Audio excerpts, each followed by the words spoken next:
Hello, Bill. Letting you in, Bill.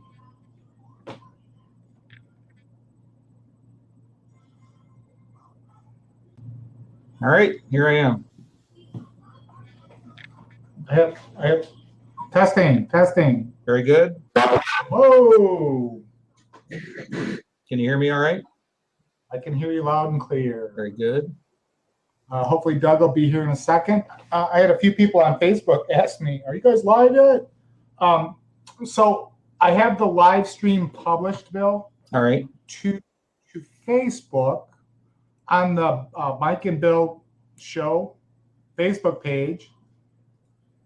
If you want to share it from there, go for it. All right. I'm going to do that right now.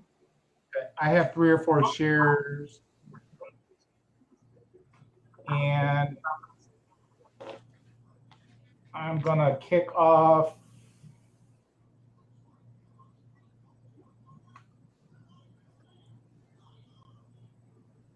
Let's see, window capture, overlay, no. Banner, text. ARG, 1 second here. Tonight at 7 p.m. is the first episode of the Mike and Bill Show. There we go.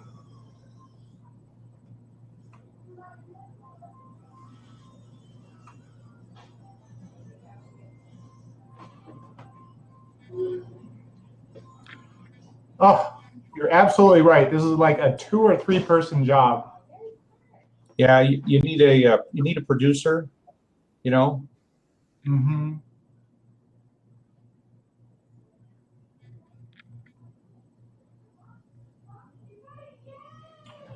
Oh, you know what? It won't let me launch Fire. That's the problem. I need 2 minutes here, Bill.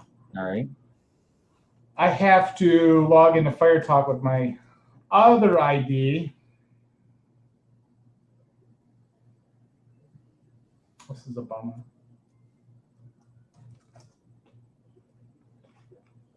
And while you're doing that, I'm going to spread this around. Sure. And then let me check and see if Doug's here yet. There's Tim Flanagan. Doug Struble, where are you? There's Doug Struble.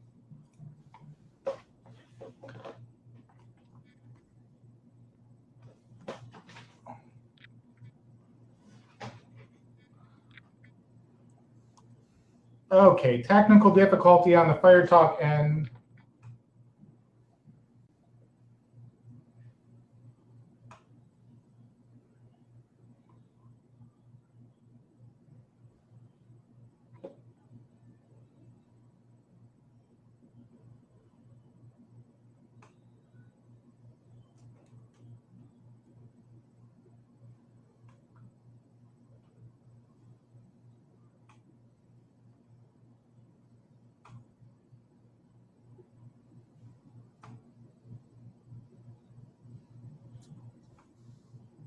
Arg. Let me try it. Where's Doug Struble?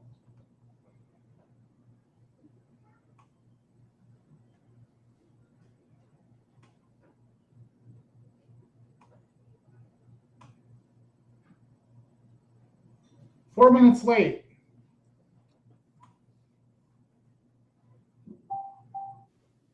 Folks having Facebook.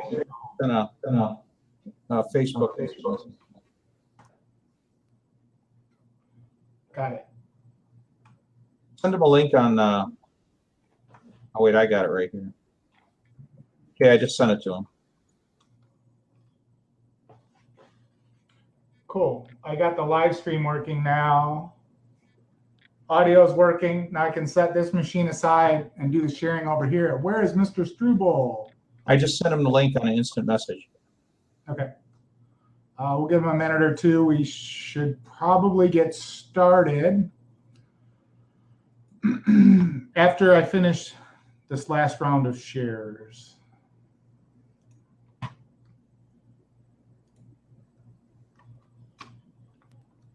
Welcome, Tim Flanagan. You do know who Tim Flanagan is, don't you? The name is mighty familiar. Yes, you do know him. It's the video guy. The Oh, guy, the video guy. Yeah, I do know him. Okay. So he is doing very similar to what we're doing down in Tennessee for the cause. For the cause. So I follow very closely what Tim has going on. He's very, very good, very active.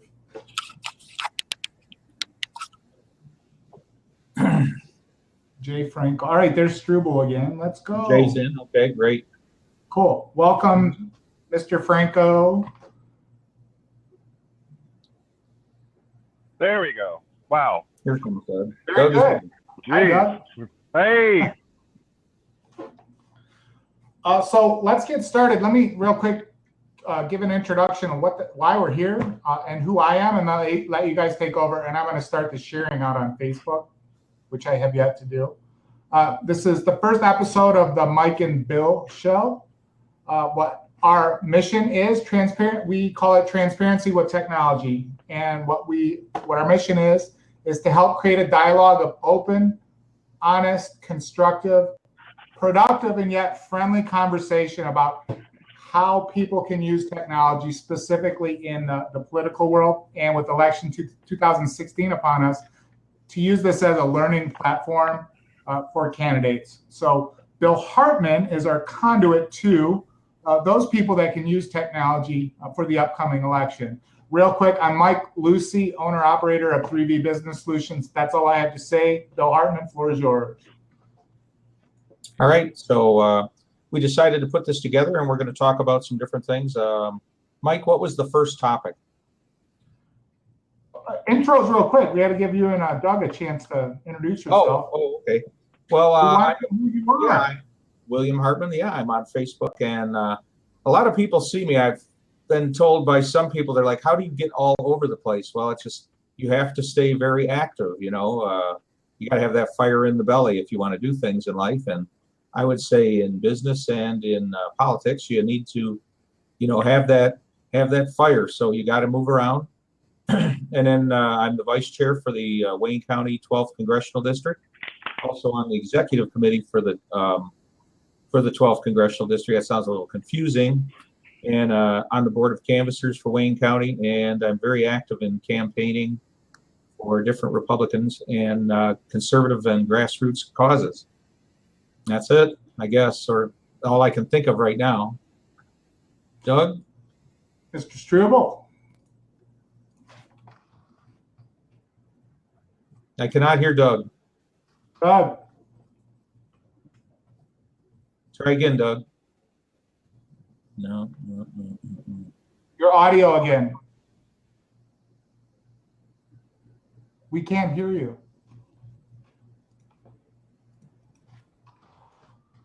Oh, no. So this is a common effect. I mean, unlike the television news that you see, this is a common thing that happens. I mean, this is live, and you can't say that you're going to see sound bites and edited things, and it's exactly what it is. It's live, and you get all the hiccups with it. Right. I think Doug's trying to come back. Hold on. Invite. Yeah, Doug was trying to connect with the Bluetooth because we had better audio that way. And Doug's using his cell phone to connect in. Okay. Mike, what are you using? I'm using a desktop with a Logitech C920 or C920? Camera. Same as you. I'm using a laptop with a Logitech camera also. I'm back. And we hear you. Cool. All right. You want to know what happened when a phone call came through, so that was it. Oh, okay. We said you'd be able to answer it for us. So, Doug, who are you? What do you do? Why are you here? My name's Doug. I'm the owner of Future World Media. We do advertising production and multimedia services strictly just for advertising, whether it's television commercials, long-form promotional videos, website production, you name it. If it deals with advertising production, we do that. We don't do any media buys. We're just a production house. So that's essentially what we do. Cool. I seen and actually used and reused Doug's work in the past, then Doug does an excellent job. So I always refer him out when someone's looking for a video person. Doug does great work. And we have on right now, it's a good person to know, is Tim Flanagan. My mouse just stopped working, not good. Tim Flanagan, who's a video producer, and now he's dabbling in the live space. He's joined us. He's from Bristol, Tennessee. Great person to know. I highly recommend that you friend him on Facebook, Doug, and likewise, Tim, send Doug Struble a request. You have a lot in common. And then we just kind of met Franco. Let me get first name here. Jay Franco from Greensboro, North Carolina. He's another video production expert. So I always like to connect like-minded people. So welcome, everyone. We have consumed 10 minutes, and this is why, Bill, I think our episodes should be closer to 60 minutes, not 30. So we've consumed 10 minutes trying to get audio and video working. And introductions. So we have 4 talking points for today. I don't think we put them in any specific order, but what I'd like to do is save the Colin Kaepernick conversation for later. Okay. I have a feeling that might get a little bit heated in such that we all have strong feelings about that. So I'd rather keep the conversation a little bit more constructive and productive before we hit upon Mr. Kaepernick. So let's start out with the state convention. Sure. I was fortunate enough to learn a lot from you about the Michigan State Republican Convention. Likewise, I did a little bit of research into how the Democrat convention went as well. But if you could please explain to us the outcome, the results, and what were the stakes? What were the stakes during the 2 conventions, or during the Republican convention? Yeah, what happens? Well, the Republican convention, the precinct delegates get together, and those are the people who represent the different voting precincts within the state. So they're elected at their county conventions, and then they go in and at the state convention, and then there are basically, if you have, let's say on the ballot in November, you're going to have 2 positions open, then the precinct delegates would decide if you had, say, like, I'm going to use the Board of Education race, where originally we had 6 people running. It has to be narrowed down to which 2 are going to be on the ballot. So that's what happens at the state convention. They're going to decide which 2 candidates are going to be there. So those candidates vigorously run. I mean, before the race, before the convention, and at the convention, they vigorously run. And then the delegates vote.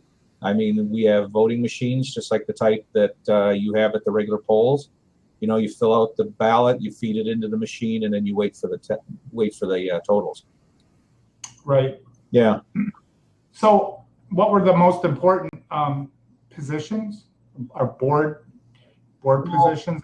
Yeah, a lot of it. Well, surprisingly, at this election, there were not a lot of challenges. There was, like, if you were going to vote for, say, 2 Supreme Court justices on the ballot, only 2 ran. So there really was there was nothing necessary for them to run for. There was no competition. They did have signs out. They're looking for support. By the way, judges have a really difficult time. And then the one that did have challenges was the state's Board of Education and Wayne State University Board of Governors.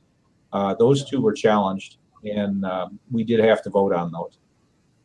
Right, and that's how I got peripherally involved. Yeah.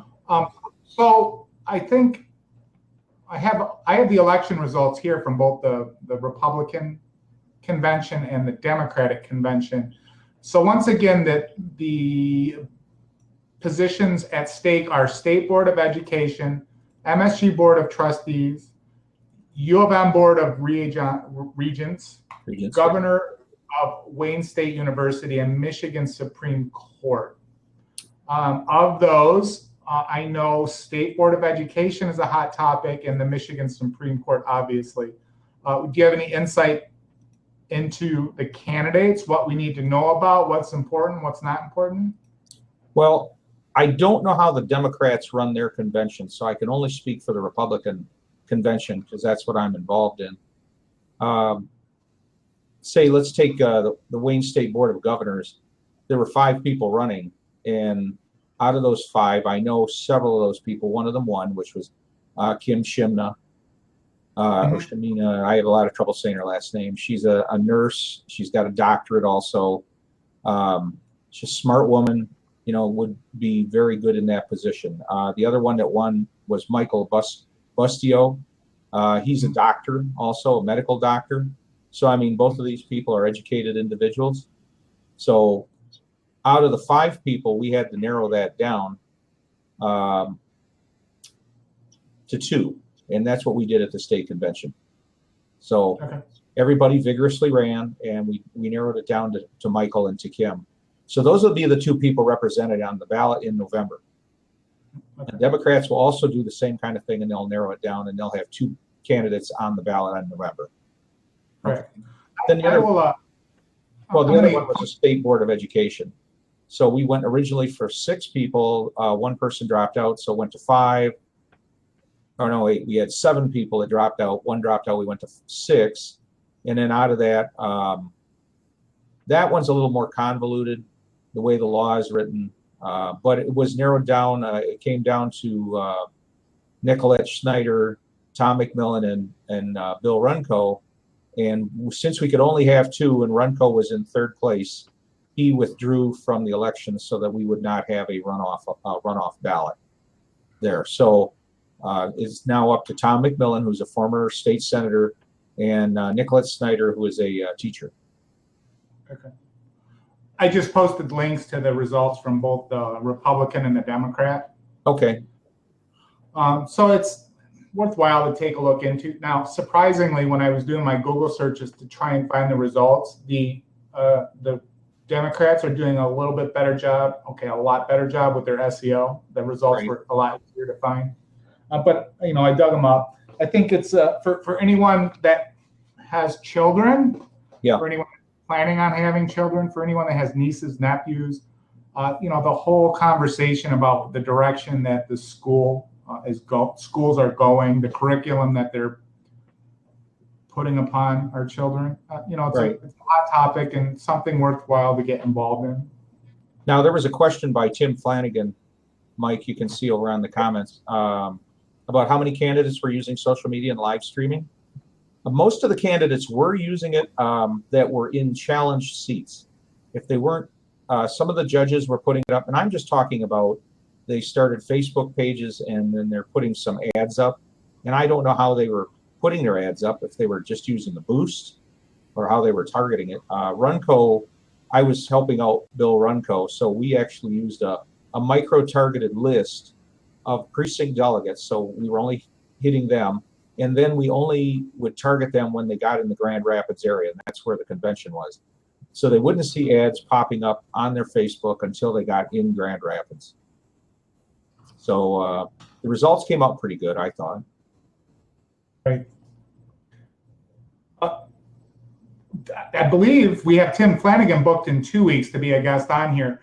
So we can ask those questions and have a conversation with Tim then. Okay. At that time. But I know Tim is working directly with a lot of candidates out there in Tennessee. So, you know, together, the cause and what we're trying to promote and accomplish is to help those candidates use social media, video, and live streaming capabilities to, you know, to get the biggest bang for their buck and help affect change. Like, that's what we need to do. Right. Okay, with time of the essence, let's move on to the next topic, and that is what are some of the local elections of interest, and what do we need to be concerned about? And I'll prompt you. And Doug might actually be able to help out with this because I know he's been involved in Taylor quite a bit. But you've mentioned to me Taylor, Plymouth, Northville as hot spots for local elections. What's going on in the some of the cities around Metro Detroit and Michigan that we should be aware of? Doug, do you want to speak about? Are you familiar with the Charter Revision Committee? Yeah, there was the charter revision, but I never got a chance to check it out in Taylor. So to be honest with you, I don't know much about it. Okay, the charter revision did not pass, so it was sort of a goofy thing. If they could get a certain percentage, and any city or township can do this, they can put it on the ballot to revise. You know, they go in and a separate commission is created with parallel powers to their city council or township board to rewrite their city or township charter. And a lot of these were written a long time ago, so they need to be updated. And it's the difference between, say, making an amendment by the city council is that a city council amendment could always be overridden in the future, versus like a charter revision can't be. Did that include such things like pensions and things like that as well, or? Yes, it did. I thought I heard something about that, because that is one major problem I have in the city of Taylor, and we have had a lot of legacy issues with a lot of people going into retirement and these huge pensions, and it's just been an astronomical drain on Taylor. Taylor, I think, has done its best to keep up. Our current mayor we have right now, I've done some work with him before. He's a great guy. He also owns a company called Cut-Right Manufacturing. So he's really business savvy. And we've had a lot of businesses moving into Taylor, which has been a wonderful thing. I mean, they finally, you know, sold Gibraltar Trade Center. We got Menards and Costco and a bunch of other stores going in there. They just built the new theaters, the Cinemark Theater, and several other things. So I think Rick Sellers, our current mayor, has been doing a really good job. And maybe Taylor, a lot of people are like, well, you know, Taylor's doing decent right now. We don't want to rock the boat. But I mean, really, those, you know, a lot of that legacy problems is a big problem for Taylor, and has been for a long time. All right, I know that there's some issues in a lot of cities, and Taylor was going to try and fix this. And that was their city council, like, are all up for election all at the same time. There's no institutional knowledge being transferred from one cycle to the next. So in a lot of cities, it's like the whole city council is elected, and then the issue is then the only person that has any knowledge of city operation is the mayor. So now the mayor can run wild over the city council, especially if you get all new people. So I would say, you know, if you're going to run for, make sure to bone up on your Robert's Rules of Order, definitely. But that was one thing I know was going to be fixed in Taylor, was that they were going to have it so that you might only have 2 councilmen or 4 councilmen per cycle, so that way you always had somebody in there. That would be good. It would be, and that happens in a lot of communities. You know, I worked for a long time doing advertising production for 2 of the mayors since I've lived in Taylor. I've moved in Taylor in 2004. The original mayor I worked with, his name was Kim Creeby. I don't know if you're familiar with him at all. No. I worked with him in 2 elections. He was awesome. And then we got this mayor that wasn't very widely liked in Taylor. His name was Lamran. Okay. He was originally a school teacher before, so he had no experience in politics. And they, you know, we actually ended up getting rid of him and got Rick Sellers, who's a great mayor, I think. Okay. Yeah. I met Rick at your studio, Doug. Did you? I was visiting. Yeah, I was visiting you one day. We were just having one of our cup of coffee conversations, and you booted me out. You said, I got a client coming through. And this is when you shot some video for him for the, was it 2014? Yeah, that was his first run too. And we did 2 commercials for him, and he won with flying colors. Okay. It's the video production. Wonderful. Now, the thing that happened out in Plymouth is that that was sort of a little difficult. That's out of my area, but they did, some of the guys in Plymouth consulted with me, wanting to know about how to run elections. And then me and another chap actually do some video production similar to what you do, Doug. And So we did a video for him, and then after that, I got accused of all sorts of stuff. And I said, well, wait, we just did a paid video. That's all. You know, just because you do a paid video doesn't mean you're supporting the candidate. It's just what we got paid for. You know, that's what consultants do. And well, and I've had that problem too before. Yeah. Yeah, I mean, to be honest with you, most of the commercials I've done, I think have probably been for Democrats, and that's originally because, are you familiar with Doug Geis? Yeah. Yeah, I've been friends with him for quite a long time. Before he was state rep, he was on the city council for Taylor. Okay. So I met him through Kim Prevey when I was doing Kim Prevey's advertising production, and then Doug worked his way up to state rep. And of course, he was 6-year term limited, and now his wife is Erica Geis. And you know, they're both Democrats, and I think the biggest reason why Taylor votes usually Democrats is because of all the blue collar unions.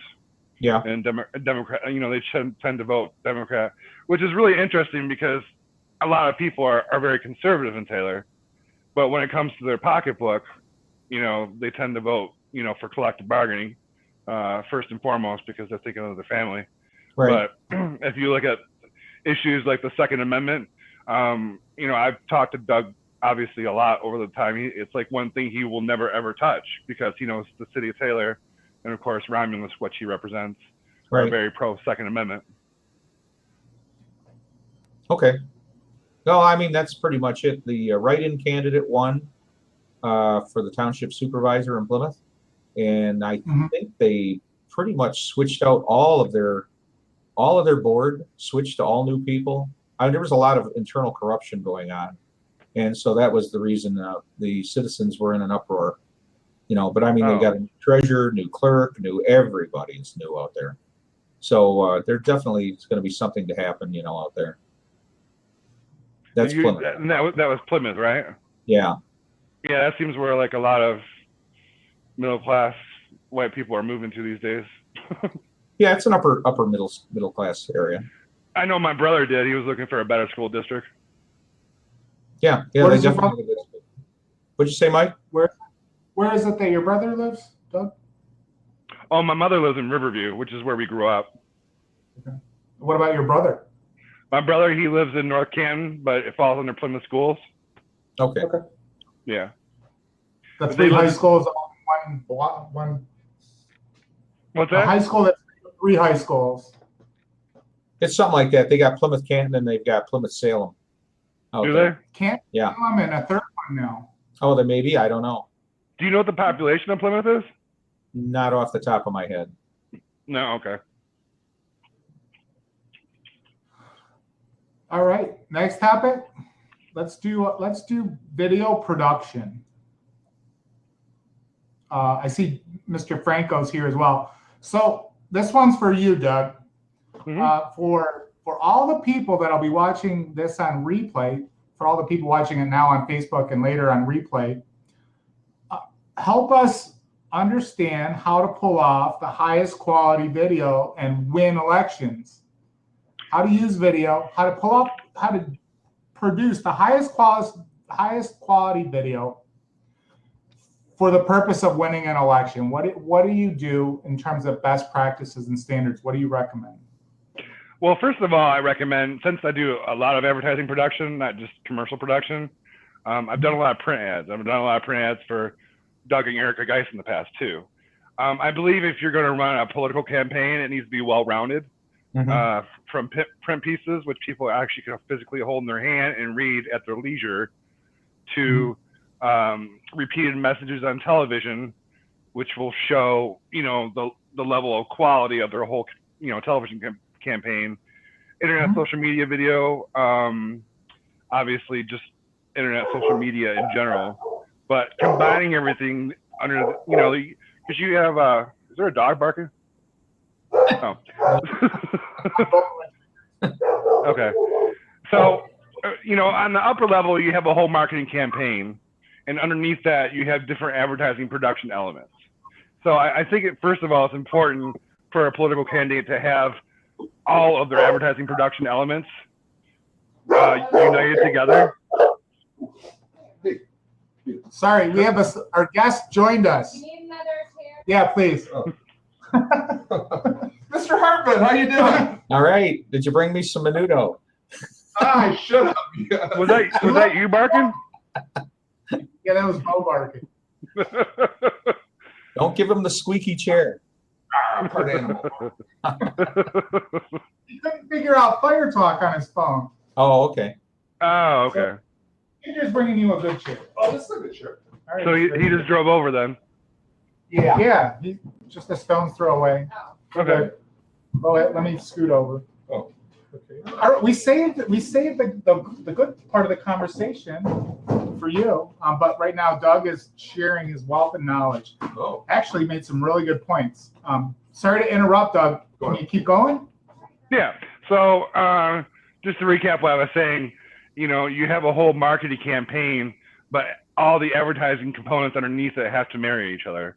And that could be color schemes, that could be your tagline, your logo, how your message is utilized, the tone it takes.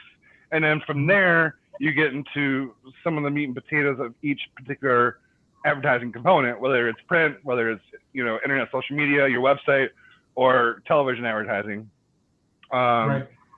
What I do the most is television advertising, as well as for some reason I do a lot of political print design as well too. But with the television component, no matter what industry you're in, including political, it needs to be able to do four things. It needs to be able to grab people's attention, get them to take interest in what you have to offer, get them to make a decision, and get them to take action. Those are the four components of any successful television commercial that possibly exists. It doesn't matter if it's a political campaign, Geico, Hungry Howie's. Those four things need to be in every commercial production. I'm going to type that into the chat box. So once again, can you recite those? Grab attention, number one. Yeah, it's attention, interest, decision, action.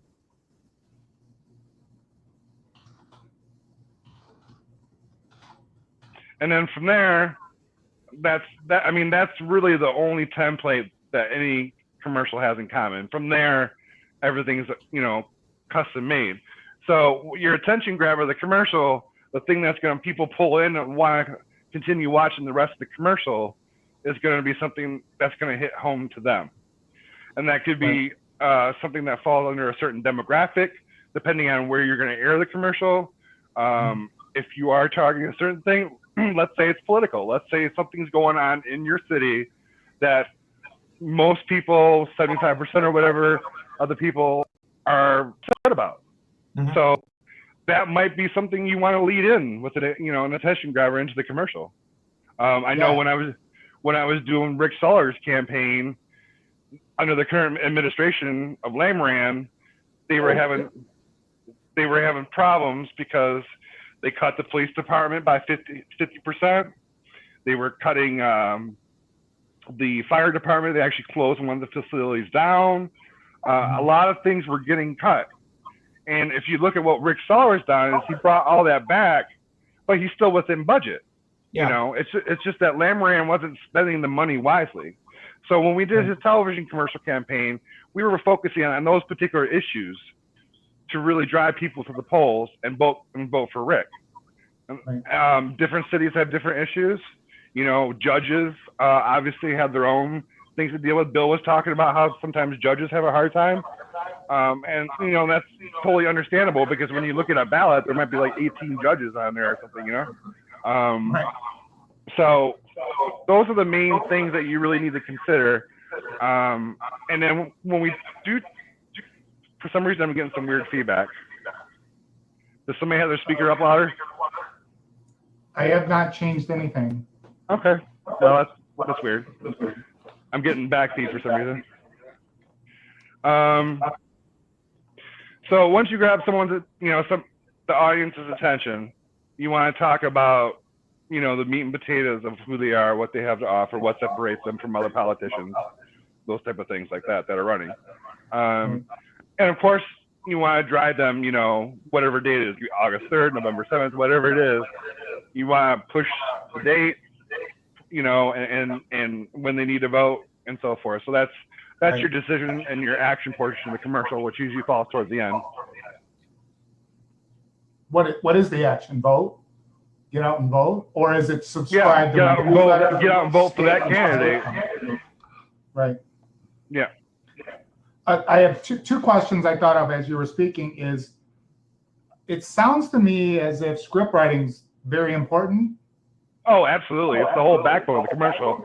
In fact, normally I spend the most amount of time doing script writing than I do any other single component of the production process. And how long?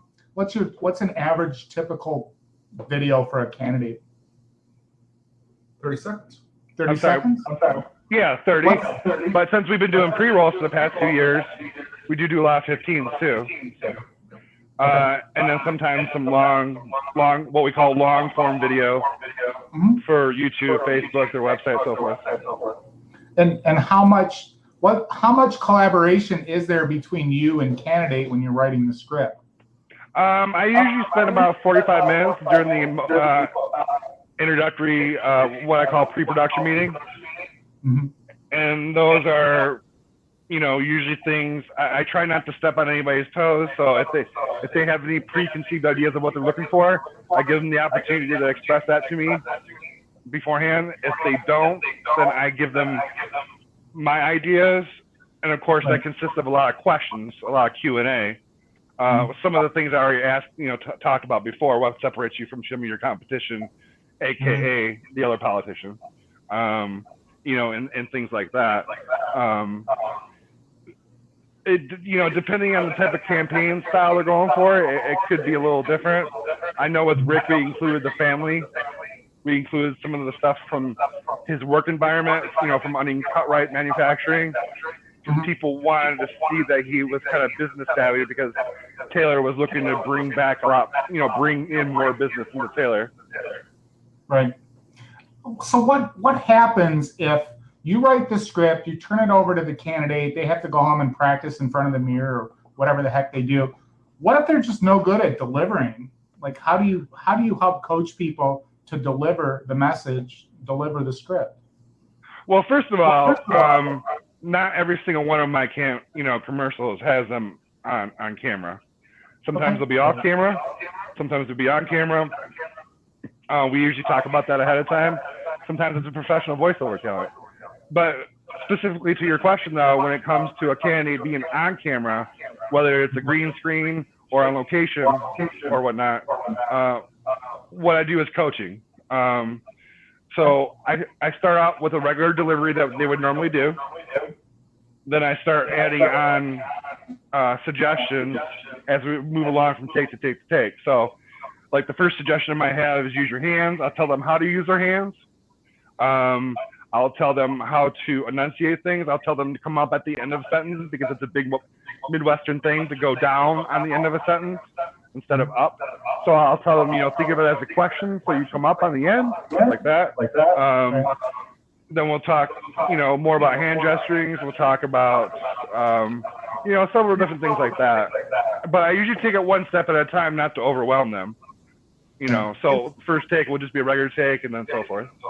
Is awkward ever good? Does it show authenticity? Awkwardness, I really have to disagree with that.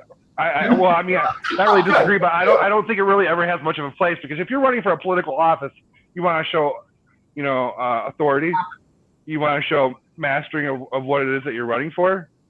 Awkwardness could be something that could be like kitschy or comical in a particular type of commercial, but for a political campaign, I don't necessarily think it would be behoove of somebody running for a political office to come across goofy, I guess.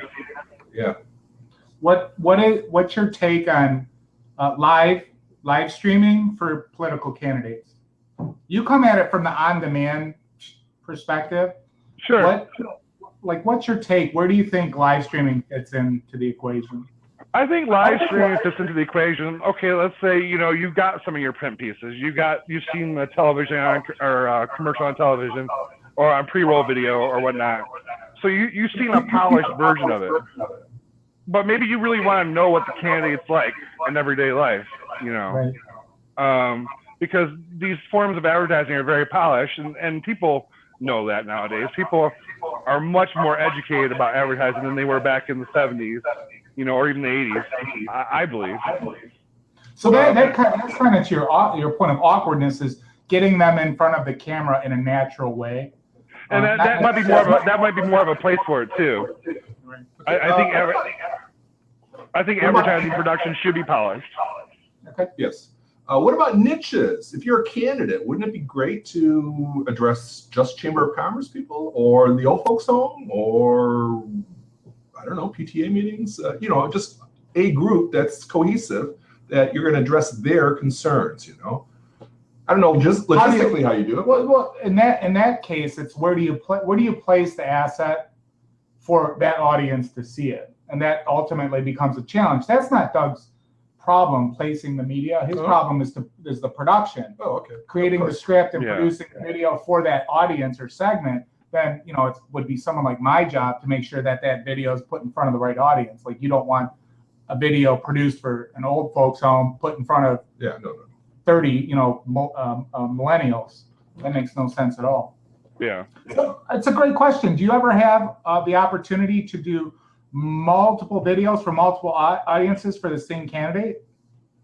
I have, and usually, like, let me give you an analogy. So let's say you're watching a network television show, right? On ABC, Fox, or NBC, whatever. You'll notice that those shows, they tend to want to reach such a broad demographic that sometimes the message gets a little watered down in a television show, right? Or it's not as good as it could be, like on something like on AMC or Showtime, right? Yeah. Because they're reaching such a wide demographic. So you can do things like that, and it's gonna be more of a broad stroke, where they could talk about multiple issues, or they could not get too specific about a certain thing. So if you think of it like that, yeah, there's a way you could target multiple audiences, but it might not be as specific to a particular issue or a particular demographic. I'm always a big fan of not issues, not talking, but image and what do you call that when you have a personal connection with the person? I don't know, Bill Clinton playing the saxophone. Hey, not allowed. What? I'm just Let's see. That sort of thing, where it's those things work really well. Okay, it's like watching a Geico commercial, where you see the gecko, right? Well, those things work really well for national type spots or even regional type spots, because the person is already familiar with a particular product or a particular person. But when you're reaching people for the first time that never heard of you, that doesn't work. That doesn't work for them because they don't know who you are from Joe or John. Right. These are awesome talking points. And Bill, you have a bunch of ammunition to send out all your people. Well, I know tons of people, but I know what Bo's getting at. You're trying to establish the relationship between the candidate and the person. So by showing some type of commonality, build that relationship. Last thing I have to say about this is, as you're speaking and as we're having this conversation, I strongly feel it's my responsibility to share my knowledge with people like Doug, because the segmenting capability on social media and the streaming services give candidates such a powerful tool and mechanism and vehicle to be able to segment their audience and have separate conversations for separate audiences. Right. And it's incredible how far the world's come just in the past 12 months. Yeah. It's crazy. Yeah, I mean, there are a lot of people that get frustrated with technology nowadays because advertising becomes so fractured. I mean, once upon a time, there was just radio, billboard, print, television, and, that was the majority of it. But, since the internet's, progressed over the years, things have splintered so much. It's incredible. It's really incredible. We have new technology coming out all the time. And just to try and keep up with the new technology, which is one of the reasons Mike and I put this show together, is like I was just recently asked about Snapchat. I really don't know anything about Snapchat, so I need to educate myself on it. But there's a segment of the population that are using it pretty heavily. Yeah, young. Oh, and just something new that's really actually old. I was reading about the Republican Party in Vermont. You've heard of big data, how they tie your relationship in with people that you know and trust, and you're the whatever. So you think of that as being done through the internet. Well, the Republican Party in Vermont did it old school.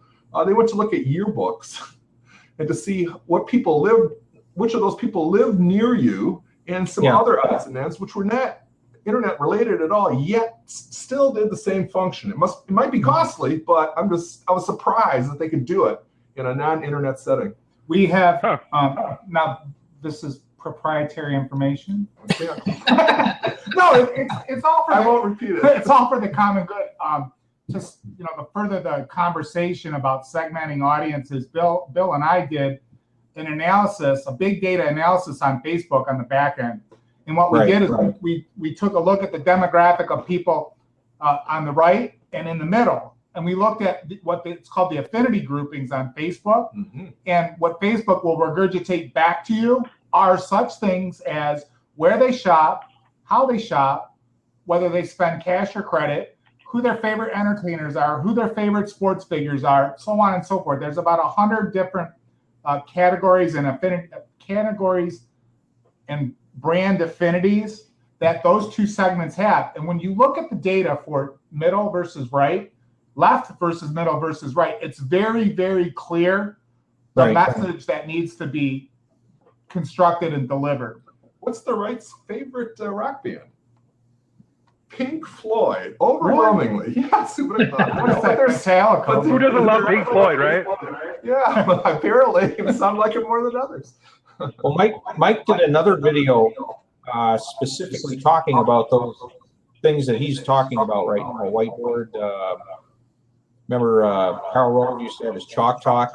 So Mike did his chalk talk and show, the difference between different demographics, different ages, their shopping habits, what kind of things they do on a conservative versus a liberal person. Okay. I think it would be for Doug's sake to take a 15-minute just high level of dummy 101 how to look at the data in Facebook for you if you're working with any candidates in the upcoming election, to take a look at the data. You can craft your whole script, not the whole script, but a good part of your script from the results that you're given with the data. It's incredible. Right. Yeah, it's interesting. Like, let's say I get a referral from Comcast Spotlight for a particular, company or political candidate. They have a whole research department that, does all the demographical research on their end. Mm-hmm. And they'll tell me like what kind of networks they're working on, whether it's CNN or Fox, whether it's, those type of networks. And I'm sure Bo was probably privy to that as well. Yeah. They always give you the list. I want to see the list. I want to see the data. Like, I want to see what their conclusions are. I've never seen the data. It might be proprietary too, for all I know. It's not that in depth. It's like very glib, over the top sort of. It's better than nothing, but it's not nothing. Yeah, I mean, there is one thing. There is one thing you gotta watch out for sometimes. Sometimes they'll try to spread you out too thin, and that is definitely something you gotta watch out for. Right. Over across, different networks. Cool. I see Mr. Franco and Jason Bates showed up. Welcome. Thanks for joining. Yeah, while you guys were talking, I was spreading it around a little more. Okay. It's 7:49, and it's time to have a little fun. Oh no. We getting out water balloons, or what are we doing here? Yeah. So this part of the conversation just came up this morning, and I don't want to be a parasite like the media is and start a conversation about something everyone in the world is talking about. But at the same time, we have to have a little fun. So the conversation is Colin Kaepernick. And that's one of the reasons why Bo's here. Not only is Bo a really smart dude, but he can offer a different perspective on how we look at the Colin Kaepernick debate. But when we brought it up with Doug earlier, guess what Doug said? He's for freedom of choice, man. Whatever you want. Doug said, "Who the hell is Colin Kaepernick?" I don't follow sports that much, so I don't know. Follow sports. So we have to build a straw man for Doug here, real quick, so he can get an understanding of what's going on. And here's what's going on. Colin Kaepernick is a quarterback for the San Francisco 49ers. And this is that guy. Yeah. I know who you're talking about now. All right, good. A little bit of history of him is at one point in time, he was a highly touted quarterback, the next generation, this is the next generation of quarterback, the real mobile guy with a strong arm, can do it all. And then he faded away. Like he had his moment in the sun, and then all of a sudden he kind of just faded away, and he was not the player he was years ago. So having said that, recently, like 2 weeks ago, he refused to stand for the national anthem, and he went and sat on the bench. And this has created like a humongous conversation in the social media world, in the media and social media, amongst media personalities and celebrities and just common people like us. I've come to learn on Sunday that his jersey sales are up like 90%. Wow. Sure. Bad publicity is good publicity. I don't know. Well, I mean, it's bad and it's good. So there's a couple things I want to bring up for conversation. Number one. Oh, can I give you a background? Give me more background. Okay, because I knew we were going to talk about this topic, so I thought, let me do a quick Google search on this. I'm a hockey fan, and I was pretty sure that the national anthem wasn't really played at games till World War II. So I thought, let's have a quick look, Google search. So first thing that came up was ESPN, and really all they talked about was baseball. And the first time it ever happened, it used to frequently happen in the seventh inning stretch because they have a band. I mean, there wasn't radio going on yet and no TV. And so they had a little entertainment and they had a band and they would do the Star Spangled Banner. Okay, in the 1918 World Series, Cubs versus the Red Sox.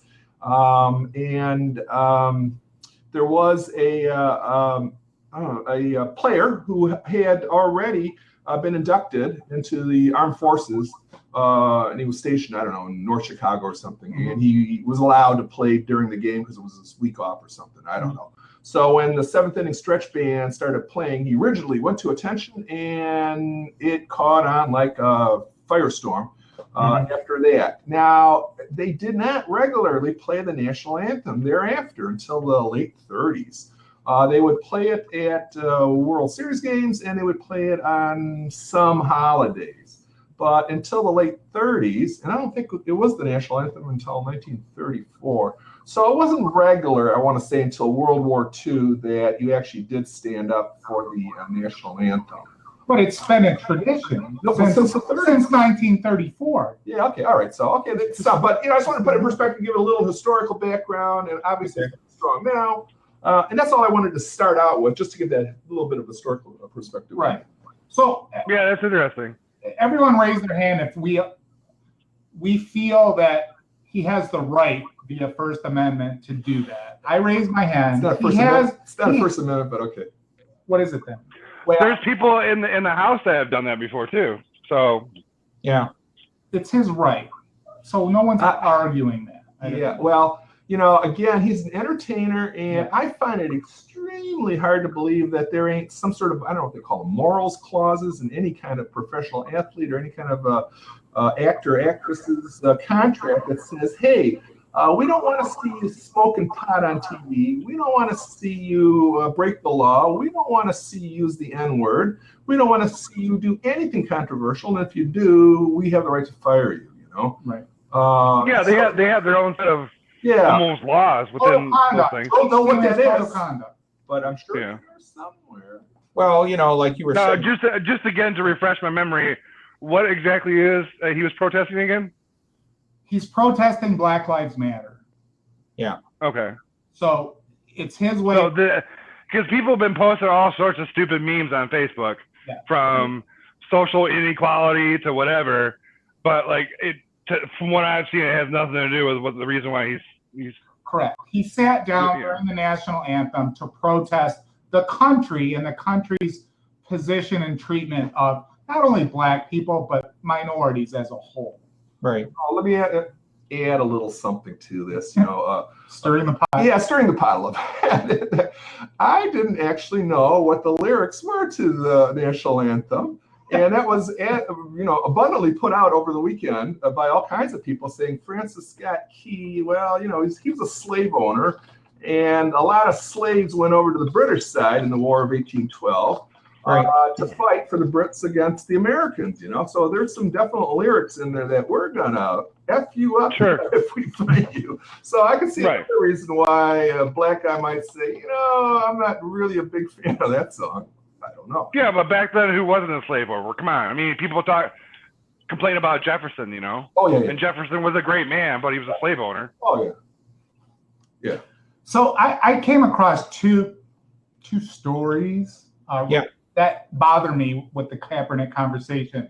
I don't know. It sounds like none of you are as big of I have a problem with it.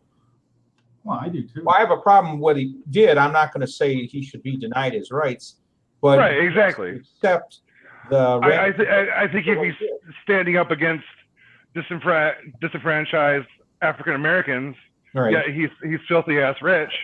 Yeah. What does he have to complain about? If he really wants to stand up, then give people your money. It was just announced yesterday he's donating $1 million to Black Lives Matter. Now that was a story on SportsCenter. So how authentic is that story? You just have to take it at face value. The two storylines that I think of are, number one, the Sports Reporters, which is on every Sunday at 10 a.m. or something, and it's 4 niche albums, one of them. There's 4 prominent journalists that talk about sports.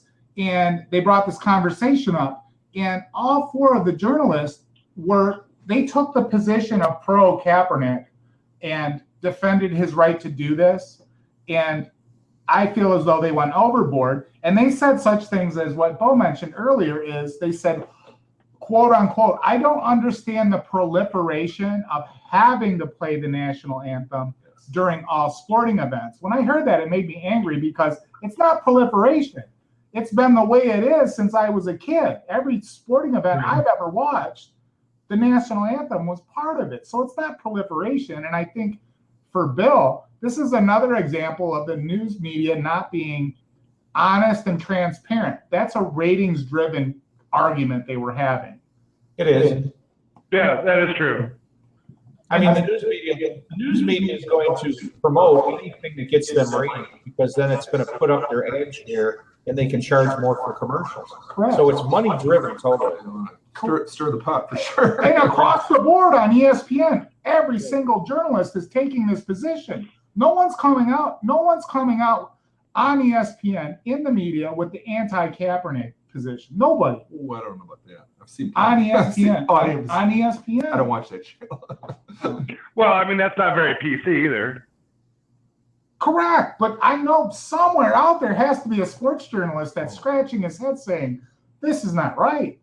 And where are Well, I mean, if you think about like the NFL, I mean, like the MLB is really a big family-driven thing.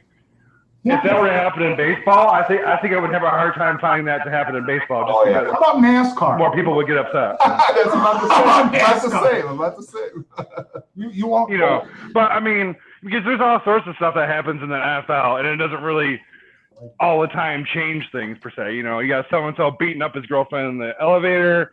The only thing that really did really bad things was, Vic with the whole, dog fighting thing. Just blows through. So do you think, I'm asking the panel here, do you think that the broadcasters are afraid of losing their jobs if they actually speak their mind? Just like Jason B. They can't, for fear of losing their job, they can't argue the opposite of the pro Kaepernick. Well, I mean, that's one component of it, but there's also another component too. And, I was talking about advertising before. Oh, yeah. Networks have their own constituents of people who advertise on their channel. Yeah. If they start going against the grain, then those advertisers are not going to like that. That's right. And they're going to pull their advertising dollars. Yeah. Sure. Absolutely. So, let me ask you a question. During, like, right after 9/11, if someone had did this right after 9/11, what would be the best? What would the news media say about it? Dixie Chicks. You tell me what happened. I mean, I think the climate has changed such that, you know, Right. that the media can't take a position against Kaepernick. But if you rewind the clock 12, 13, 14 years, there'd be a backlash against them because of, you know, the nationalistic pride that we had post 9/11. Right. Well, I mean, you know, and that's where I think a lot of people are short-sighted too, or have a lack of memory. You know, when it comes to after 9/11, there was like you said, a huge sense of nationalism, but there was also, you know, people wanting revenge too. And when W invaded Iraq, people were watching it like the freaking Super Bowl game. Yeah. They were like going home excited. Now people talk about Bush and like, you know, that MFer, you know, like, you know, what the heck did he do? He just got us into trouble. Well, that's what everybody wanted. They wanted blood. Yeah. So but people only remember like a few years ago or a few years ahead, and they just have like short-term memory problems, I think, in general. Yeah. So what's the special forces for the Marines? Marines have special forces? I don't know. The Army? Well, yeah, I think the Marines are a special force in their own, aren't they? Yeah, there is a special forces within the Marines. Is there? Okay. Yeah. forget what it is. Air Force is Rangers, and Navy is the SEAls. Right. And Army is the Rambo people.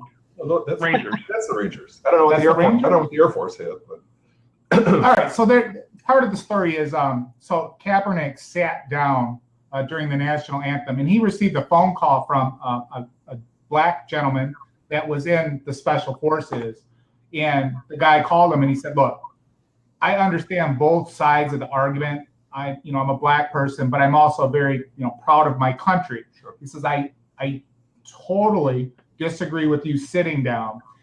What I recommend you do is you kneel. Instead of sitting down, kneel. It shows a little bit of respect for the country, but also sends your message. So Kaepernick took that advice, and that's what he did the last game, was actually kneel down. So that was, in my opinion, a step in the right direction. And it shows that he's just a complete stubborn asshole, for lack of a better word. evolving. Yeah, evolving and willing to take suggestions and, put all parties' interest. Well, he's not going to take so much heat that way either. Yes.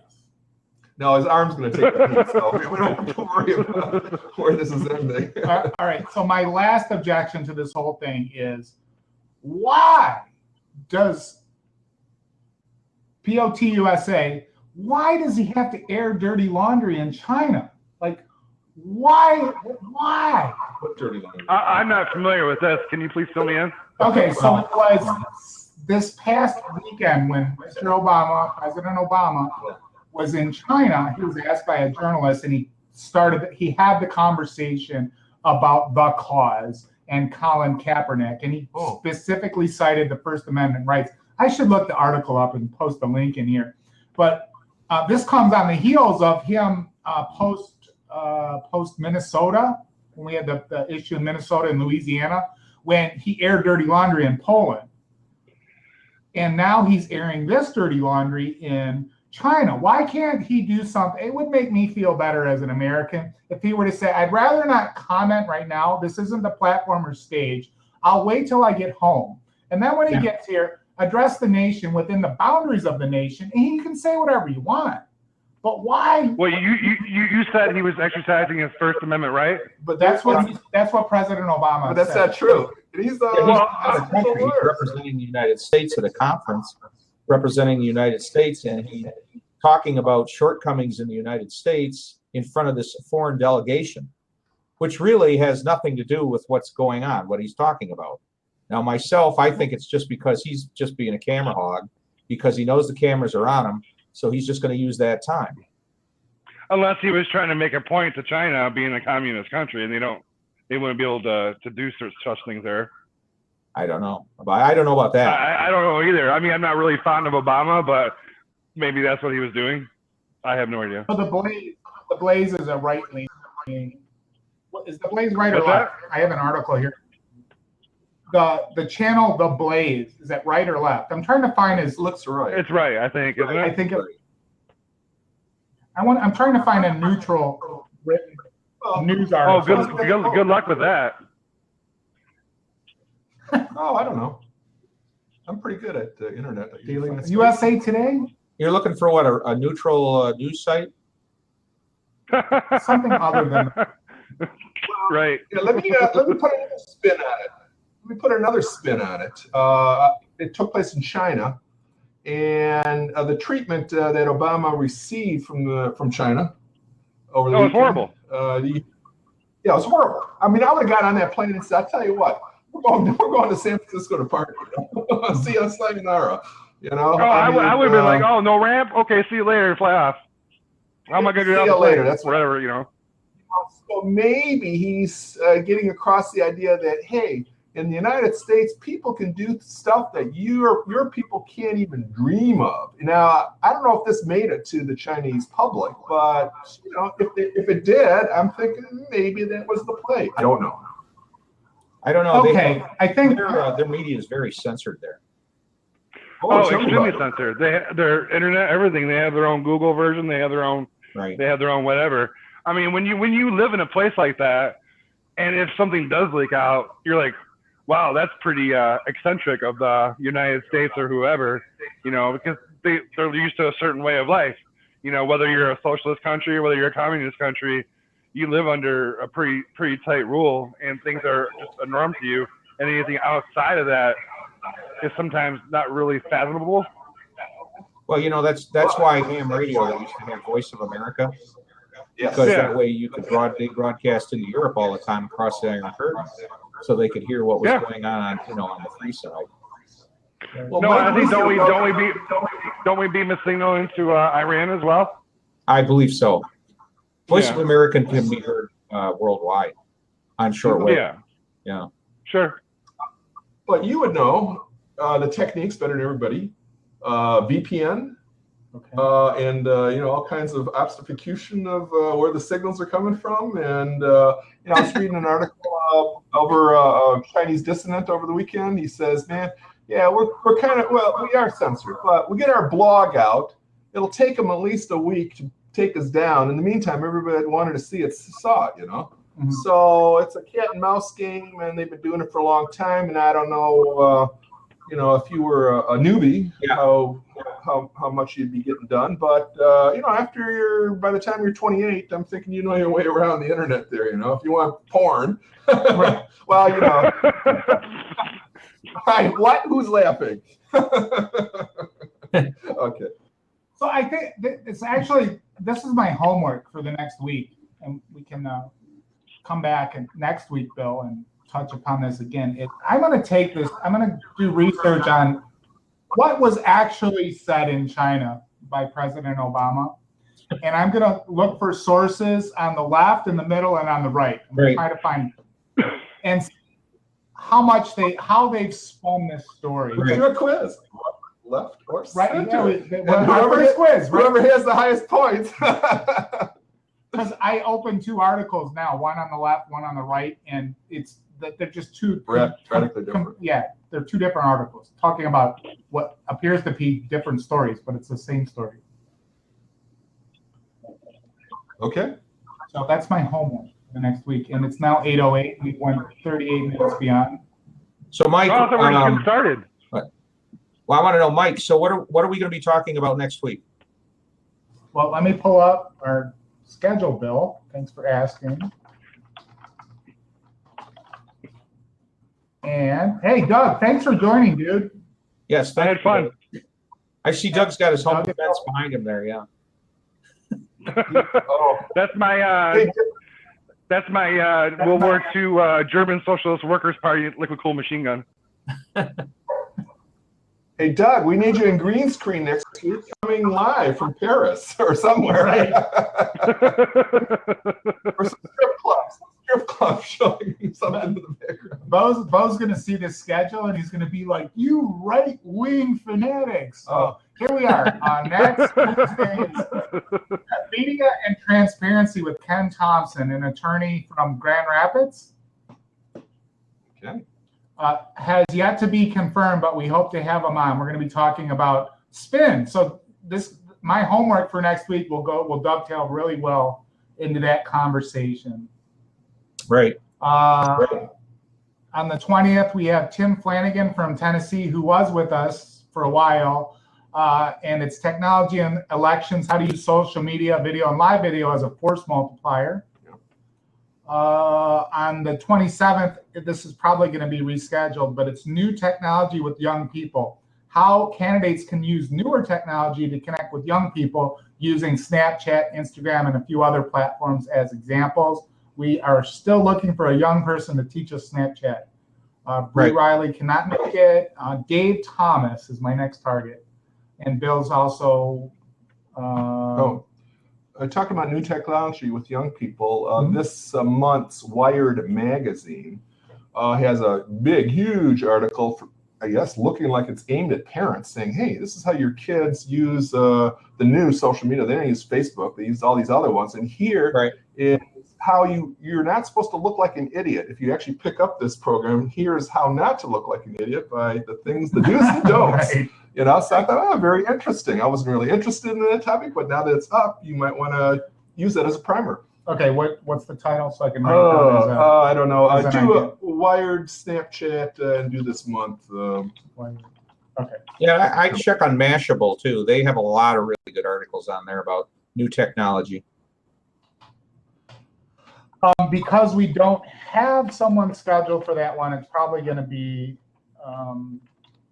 moved out, and I'm rearranging the schedule to the 18th of October. On the 27th is your our votes due. What's his name, Bill? Steve Adler. Steve Adler. And that's how to use big data in the upcoming election. Love that topic. Love that topic. Big data, our votes, and other data mining / management tools. Incidentally, Democrats have their own system. What is it, Bill? It's NGP VAN, Voter Activation Network. Voter Activation Network. Who Steve Adler was one of the co-writers of originally. Oh, and so he's playing both sides. Yeah, he didn't agree with his partner selling it specifically to Democrats, so he took a buyout and rewrote our votes. Very cool. For that, specifically for the Republicans and center-right candidates. That's a shocker. Yeah. And then here's a good one, like one that's certainly to get a lot. On the 11th of October, mark it on your calendar, the media and the Second Amendment with gun-toting, Second Amendment wielding fanatic Nick Bader. All right. Can you get anybody over here from Top Gun? We could, you know what we need is we need I think a civil conversation talking about guns. Oh, I would love to join that one. I'm really well versed on that, the history of it and whatnot. I recently watched what the hell was it? Archie Bunker. Anyone ever seen Archie Bunker? Where he went on TV talking about the being pro guns. No. I'm gonna save that clip and I'm gonna play it as like a intro for the October 11th session, because Archie Bunker was in rare form on that episode. Very cool. Hey, Mike, I got a question. If people are watching this episode and they have questions that they would like to post for the group for future episodes, how should they do that? Well, right now, since we're just starting, I would recommend the Mike and Bill Show Facebook page. This video and this asset will be available permanently on Fire Talk and YouTube as well. We're still working on a website, a simple 1, 2, 3 page website where people can go register, have conversation, and probably a Twitter account. But since we're not Snapchat savvy right now, don't expect no Snapchat account. But yeah, the Mike and Bill, it's called the Mike and Bill Show on Facebook. That's a great place to go ask questions, or you can reach out to us directly. Doug,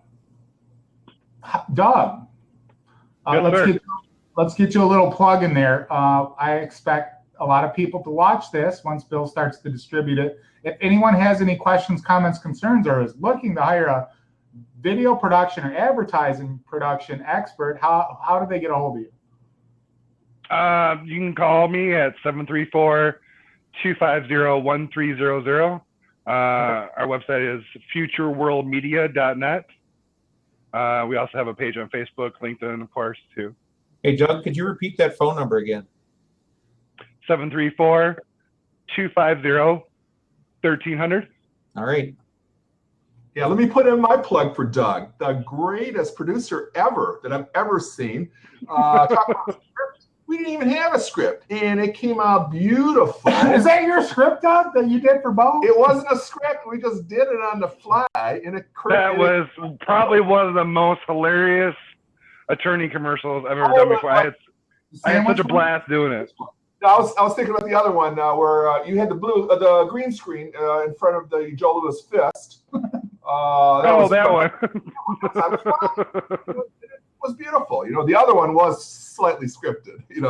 But but sitting in front of the prison with a bologna sandwich, that was just classic. Yeah, right. Regular Larry Mondello there, yeah. And thanks for joining us too, Bo. You couldn't join us on thank you for technology challenge. Couldn't get the Fire Talk app to work, so we had to come join us live in person. And thank you too, Doug, for coming in on the show. Yeah, I had a great time. Anytime. Dude, I learned a whole hell of a lot. I really did. Bo, how about a plug for you?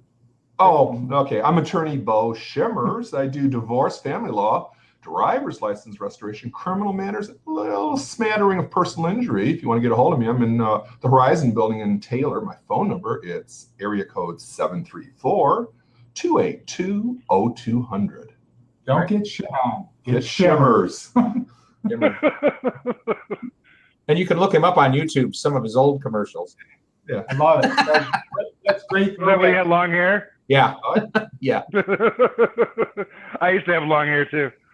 Yeah, the good old days. Right. All right, Bill Hartmann, your turn. Well, I've got a home repair business, and I also sell custom electronics. So home and building repair, and people can get a hold of me on Facebook or on my email address, which is whartman with 2 N's at customrenovation.net. What area do you work? I've gone as far as Ann Arbor. I try to stay in the downriver area. Okay. Just because of drive time. Yeah. Right. Sure. And my customer retention rate is about 97%. Great. It's because he blackmails them. I know where the bodies are buried. He finds the goods. And another thing about Bill is he's obviously very involved in the Republican Party, and he donates a lot of time. So he's not one of these people that just is out there running his mouth. He's, he's talking the talk and walking the walk. So there's a lot of, you get paid for almost nothing, I must tell you, in politics. Vice President. Good for you, Bill. District. What Vice did Bill say? Vice President of what congressional district? Oh, Vice Chair for the Vice Chair. for 12th Congressional District Good for you. for the Republicans. Yes. good. So That's awesome. And if I recall, I think Bo, you were a vice chair also, weren't you? Yeah, I sure was. I can't tell you because the numbers keep on changing. We used to be 18, and now we're like 8.5. So Michigan keeps on shrinking as far as their delegation is concerned. cool. And thanks for joining Jason Bates and Jay Franco. We don't have a first name for Jay Franco. Yeah, we had a few people come and go. Yeah, Tim, and there's a couple ladies that joined. I have a friend, I believe he's watching on Facebook right now from Pennsylvania. I'll be giving him a call shortly. He is on a scale of 1 to 10, 1 being ultra left, 10 being ultra right. He's an 11. Right. So I'm sure he'll have a lot to. On the Scoville scale. Yeah. You know what? I used to be an 11, and then we became business owners, and I realized I couldn't be a jerk on social media. I was a jerk. Yeah. I was starting fights every day. I put my my bait post out there every day, and I knew the people I was baiting, and I was waiting. And once they jumped on it, I attacked. But Yeah, there are some people like that, still on there. I don't do that anymore. Well, we call those people trolls now. Yeah, no, well, it kind of bugs me sometimes when they'll put some kind of naked statement on there. Right. And I'll go to the internet real quick, look for stuff, and say, yeah, here's something that doesn't quite agree with that. Let me put this out there and say, I don't think you're quite right there. And then right away they come attacking at you. Well, you're a troll. You're this. You're that. You're, I'm thinking, because all I'm doing is putting out some rebuttal, sort of, and it's not me actually even saying anything. It's just, I know. Bo and I have both commented on each of our pages, and we've always been civil about everything. Yeah, you can't take it personal. I mean, No. You shouldn't. It's funny once you start looking at the two parties, how similar they are. Yeah. The one thing Bill and I are advocates of is transparency in the media, and I think the mission statement, we're still kind of crafting it. Right. The final draft of the mission statement, but it's transparency with technology to create an open, honest, constructive, productive, and friendly conversation about how people can be responsible with news and people be everybody from normal citizens to the professional media people and professional journalists as a whole. If you're at an event, it's your responsibility to capture the moment. No one can capture transparency like you. So if you're at a rally for your candidate of choice, whether it's at the local level, state level, regional level, federal level, whoever it is, pull out your phone. Technology empowers you to pull out that phone. You can capture a video. Yep. You can do it live. You can do it on demand. You can share it amongst your friends and family. There's no better way to capture transparency than to do it yourself. And when you bring out a camera, it makes a lot of people very honest. Yep. Yes, it has to better. What are you going to believe, your eyes or me? Right. And lastly, my name is Mike Lucy, hashtag marketing with Mike. I got about 1 million hashtags, but I'm owner operator of 3D Business Solutions. Our game has evolved a little bit. We're in the media buying, media planning, media management, strategically and tactically. I can be reached at 734-224-8220. Bill's going to say, Mike, can you repeat that number? Yeah, repeat that number again, Mike. 734-224-8220. Very cool. Virtual handshake, everyone. Yep. Thanks for joining. See everybody soon. There, yeah, okay. We got to meet for a beer again sometime. Yes. All right. Both you guys. All right. All four of us. All right. Good night. Good drinkers. All right. Have a good night, everyone. Bye. Yeah, take care. I don't know how to close this. Oh. I think I-